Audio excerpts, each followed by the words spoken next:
Hello guys, in this video I'm going to show you how to select the language on the Notein application.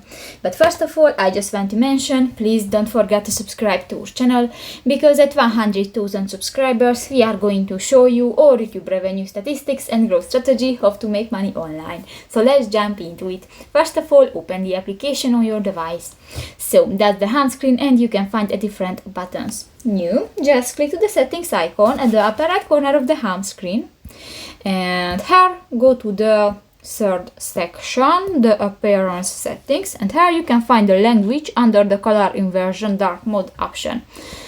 Click that option and here you can find the language of the app, for example German, Japanese, Turkish, Chinese and others. And if you want to select, for example, the German, just click that and that's it. So that's pretty much it for this video guys. See you in the next one. Bye bye.